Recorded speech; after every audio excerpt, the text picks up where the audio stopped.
తెలుగులో కొత్త తరహా సినిమాలు వస్తున్నాయనడానికి తాజా ఉదాహరణ ఇవాళ వచ్చినటువంటి ఊపిరి. ఫ్రెంచ్ సినిమా ఇంటచబుల్స్కి అఫీషియల్ రీమేక్గా పీవీపీ నిర్మించిన ఈ సినిమా కనుక గమనిస్తే కనుక ఓవరాల్గా ఒక ఫీల్ గుడ్ మూవీని చాలా రోజుల తర్వాత మళ్ళీ ఒక ఫీల్ గుడ్ మూవీ చూసినటువంటి ఒక ఫీలింగ్ కలుగుతుంది.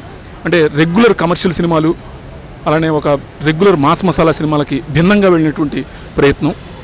ముఖ్యంగా తమిళ నటుడు కార్తీ తొలిసారిగా ఒక నేరు తెలుగు సినిమా చేస్తూ తనే తెలుగు డబ్బింగ్ చెప్పుకుంటూ చేసినటువంటి నటన చాలామందిని ఆకట్టుకుంటుంది. అంటే సహజంగా, అంటే నటించినట్టు కాకుండా సహజంగా పాత్రని, అంటే సీను అనే పాత్రలో ప్రవర్తించినట్టుగా ఆయన చేసినటువంటి విధానం చాలా బాగుంటుంది. అట్లానే నాగార్జున కూడా ఈ సినిమాలో కేవలం ఒక వీల్ చైర్కి పరిమితమైనటువంటి ఒక పాత్ర, అది ఒక చాలా క్లిష్టమైనటువంటి పాత్ర. తను హీరోగా ఇన్నాళ్ళు చేస్తూ వచ్చినటువంటి నాగార్జున ఒక కొత్త తరహా పాత్రల వైపు, కొత్త తరహా కథల వైపు చూస్తున్నారని చెప్పడానికి ఈ సినిమా ఒక ఉదాహరణ కనిపిస్తుంది. అలానే తమన్నా కూడా సొంత డబ్బింగ్ చెప్పుకుంటూ ఓవరాల్గా ఈ సినిమాకి ఒక మంచి క్యారెక్టర్లు నటించారని చెప్పుకోవాలి. అలా అనుష్క, శ్రియా లాంటి వాళ్ళు ఒక గెస్ట్ అపీరెన్స్లో కనిపిస్తారు.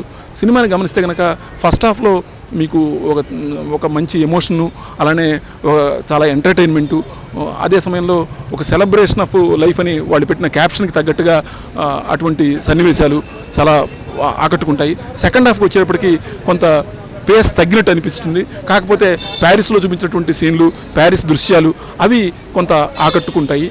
గోపీసుందర్ ఇచ్చినటువంటి సంగీతము, సిరివెన్నెల సీతారామ శాస్త్రి గారు రాసినటువంటి సాహిత్యము, అట్లా కెమెరా వర్క్, ఈ మూడు కూడా ఈ సినిమాకి ప్రాణమని చెప్పుకోవాలి.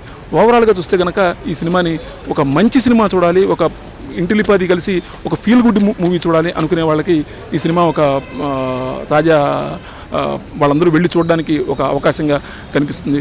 తెలుగు సినిమా మారుతోంది అని చెప్పడానికి ఓవరాల్గా ఈ ఊపిరి సినిమా ఒక ఉదాహరణగా చెప్పుకోవచ్చు.